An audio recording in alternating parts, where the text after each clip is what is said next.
while. I just take video for a while. So we've had the whales split up a little bit. They'll all come back together. That two peeled off and swung around our starboard side and down behind us. There, we've got a 4 or 5 right here. So we've got another 2 over there. So this one, so that I've got a feeling that's there they are. They're all There's swimming 2. straight back up. Look, did you see? Absolutely surrounded by whales at the moment. Bit of whales not blowing There's over you two all. over That's there. good luck. Never mind. This whale back here is the most active. That guy back here at our 8 o'clock. I've been watching him for quite a while now, and nearly every time or every second time that he comes to the surface, he's doing a bit of peck slapping. So we're going to check that whale out, knowing that all these other whales are still just here. Ah.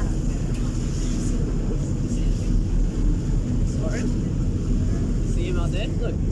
Hey, look. Got it?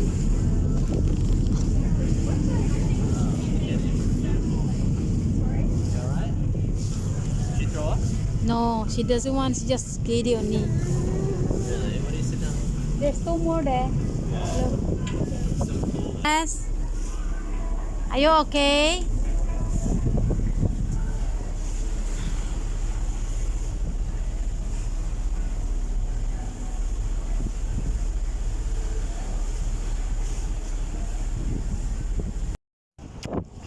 Here they come. I made a gear. The propellers aren't spinning, so they're quite safe to swim under it. 2 just here. You can see them glowing through the water right there at 11 o'clock. Not sure what they're thinking there, whether they're going to swim under you guys at the bow or they're going to pop up. 2 right there. Here they come. You never know what they're going to do. Sometimes they're really keen just to come up and say hello, but I think these are all too busy to be interested in us.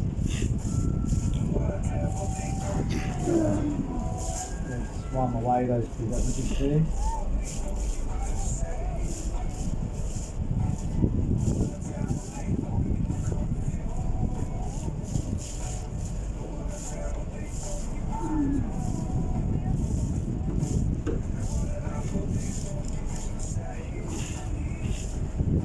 So they're the 2 that were just right under the bow. They've moved away. Oh, nice big tail up.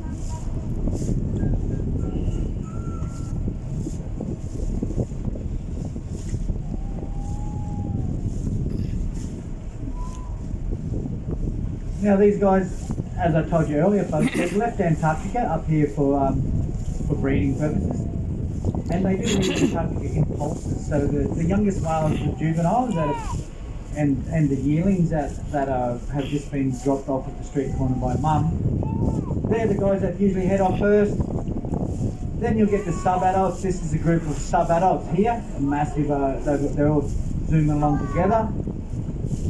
Then you'll get the bigger males and females coming along, and last but not least will be pregnant mamas. They'll be last to leave Antarctica because they're going to stay down there for as long as possible to feed up. They'll be gorge feeding on krill before they leave Antarctica, and of course they're the slowest of the swimmers because they have potentially a 3 to 4 metre calf in their tummy that's weighing around a tonne.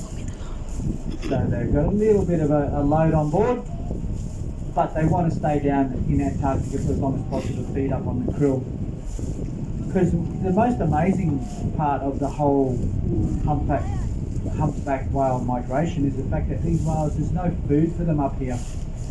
So they're doing the longest animal migration in the history of our planet with no tucker. So there's a real importance on us making sure that we don't do anything to reduce that amount of krill that is in Antarctica, because unfortunately with the global warming the sheet ice is melting down there as well, and that's where the krill breeds, under the sheet ice of the algae, and the more that the sheet ice melts, obviously the less krill there's going to be. But the worst part about that story is us human beings. We're down there with super trawlers, especially some of the hungrier nations on the planet. They're down there with super trawlers trawling up the krill and marketing it as food, and also as a miracle cure for arthritis and other ailments that we get. we need to really help our friends the whales by not once, not ever purchasing any krill products, and also telling our friends and family that we need to leave the krill in the oceans for the whales. We are a gifted generation, we've got everything, but if we don't look after the krill, then this whale population will, he'll hit a glass ceiling and it'll start declining because there won't be enough food on the planet for them.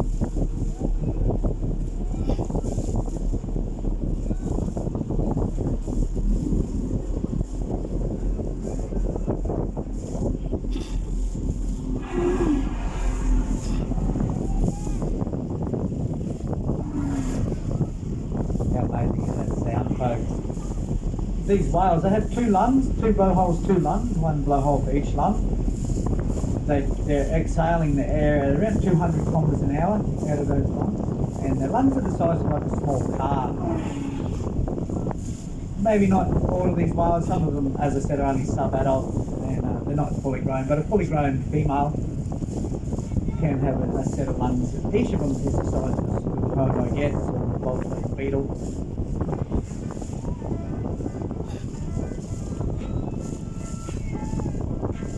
As I said, the females get to carry the babies, so that makes them the largest of the humpbacks. The females are the largest of the breed. And a fully grown female humpback can weigh up to around 45 tonnes and be 15 metres in length. To put that into some sort of animal perspective, guys, that's like 12 fully grown African elephants stick and take together and chuck on your scales. Well, 600 of us, average sized human beings, is the weight of one large female whale.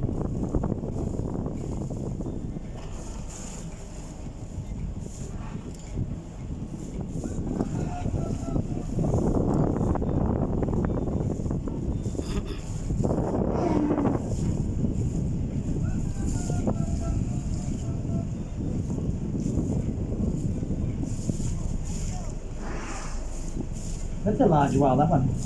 Big blow.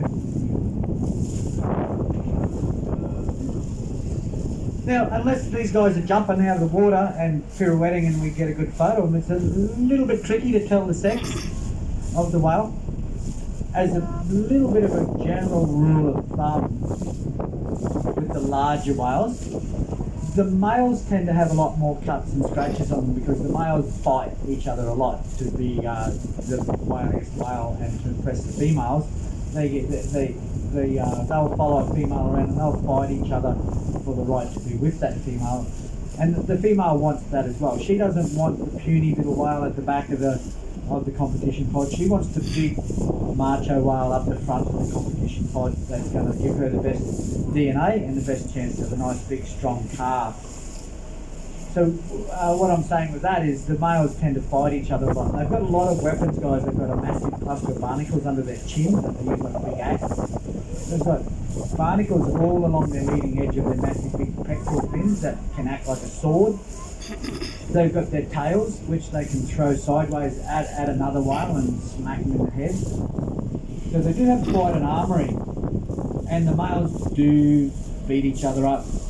Our resident Princess Laura, who's not on the boat today, has worked in Hawaii.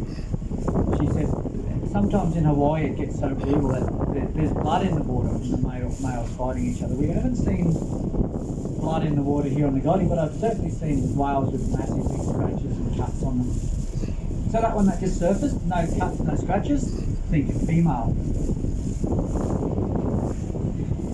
This one's little, but that's not cuts and scratches either. That's like discoloration, yeah. So you will see a scratched and cut.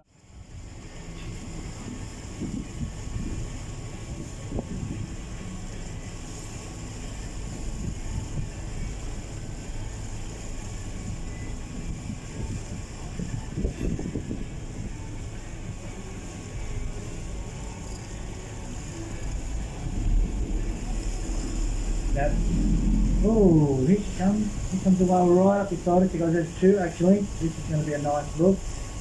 Right through the water, you can see them glowing right here. Popping up. Here they come. That is absolutely spectacular. Yeah, you can wave to the whales, guys. They do respond Hello. Oh, look at this. It didn't have clear as the water today. Hello. Hello, whales. Hello.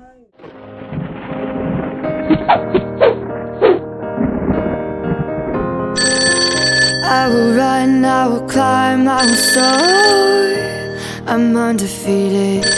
Oh, jumping out of my skin, pull the cord.